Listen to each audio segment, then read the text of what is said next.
I think I gave it my best shot, and that's all I can ask myself to do. What did you learn from watching the video of that game? Man, a lot of it, I think it comes down to situational football. I think you kind of look at a lot of the stat categories, and it looks like we won a majority of the stats. I think it just comes down to situational football, and I think they did a great job of doing that. They moved the ball when they needed to. They converted on third down when they needed to, and they scored points when they needed to. So I think it just comes down to playing the situation that they were given and capitalizing on it. As a student athlete, I know this is a bad time to ask this, but what are your thoughts on adding an extra round of the postseason? Would you be up for the 18 playoff? I have no idea. You guys would probably be in if there was one. Right. Juggling school and football, that's just part of it. Sometimes it's easy, sometimes it's not. But it is what it is. One thing I found out is nobody's going to feel bad for you, that you have classes and football. So there's no reason to complain about it. You just kind of come in and do as you're told and move on, try to get a degree and play football the best you can. Jake, by the nature of your position, you're a leader on this team. How do you get your guys motivated for a game? Now it's not a playoff game, but still a New Year's Six game. But how do you motivate? What's the selling point for the teammates? Yeah, I think a lot of guys on the team still have a lot to prove. A lot of seniors want to improve their draft stock, and a lot of the young guys, obviously want to compete for starting jobs next year. So there's plenty of room and plenty of motivation for guys out there. There's nothing more, I guess there's a little more I can do, but a lot of us say, hey, let's come in, let's finish this thing out for these seniors, go out and play a football game. We're playing a great opponent, and guys want to compete, play at their highest level. Did you watch the announcement? Did you have hope? I mean, I know you probably, it was out of your hands, but was there a party with your fingers crossed? Honestly, after the game, I had no idea when the announcement was going to be. I went to church that morning, and then I went out to eat afterwards, and I was ordering my food, and I looked up on the TV, and I was watching it, and I was like, oh, wow, I guess they're doing this right now. And then I saw that we were out of it, and it just kind of is what it is. How emotional was last Tuesday for you, watching brothers? Oh, gosh. Man, that was tough. Going back into the bins and having to watch that one. Those guys, I thought they were the better team, but just didn't play the best. That's kind of what it comes down to. It is what it is. I thought, my guys, my brothers played their hearts out. I thought their team played their hearts out. Trying to claw themselves back into that football game. The way it went down is tough, but I know they're excited to play the next level. What a weekend for the Fromm family. I mean, from a disappointment standpoint. Thanks. I appreciate you pointing that out. How did y'all deal with that? Y'all are a pretty tight-knit group, so how'd you address it? It's tough. If you ask anybody outside of our family, my family, we love to win. We love to compete, and any way, shape, or form, to win. We obviously want to do it. But it's tough. I think you ask anybody in our family, we love playing football. It's a passion of ours.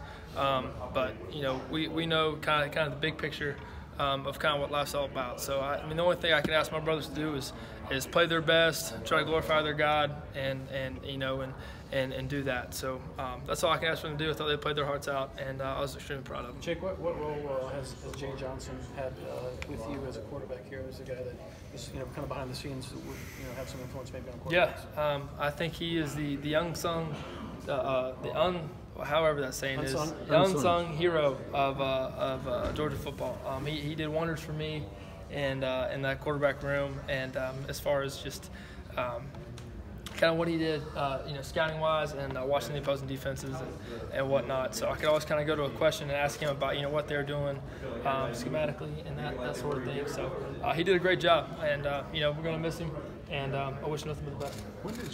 Speaking of him, when did you become comfortable being the starter last year? Was it immediate? Y'all were at Notre Dame, or did it take time?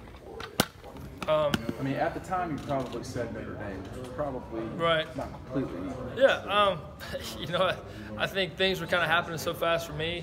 You're just honestly rolling with the flow, and just trying honestly not to mess it up. We were winning, we were doing a very good job, and I think it was just kind of, hey, let's just go out and play, and see what happens.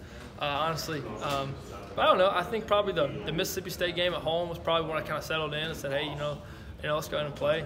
But I have no idea. I know Notre Dame was tough, and it was extremely fun. So that's all I really remember. When you played in the Rose Bowl in a national semifinal, does it feel like a couple notches below to play in another game that's not in the playoff? Yeah, I mean, it's tough. I think if you ask everyone on the team, is this where we wanted to end up? No, it's not. But this is the hand we were dealt. So we're going to come in, we're going to compete, and try to get as good as we can for the next year. As far as a football team, to go out and win this last football. The Sugar Bowl, is that a game that meant much to you growing up in terms of, I don't know if you watched Georgia Hawaii or anything like that? Yeah, the Sugar Bowl is a very big bowl. So, people, I guess, maybe forget that, but we're extremely blessed and thankful to be here.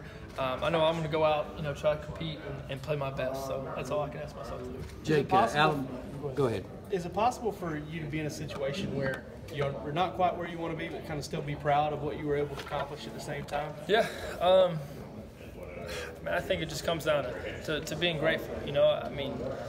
Is it where we want to be? No.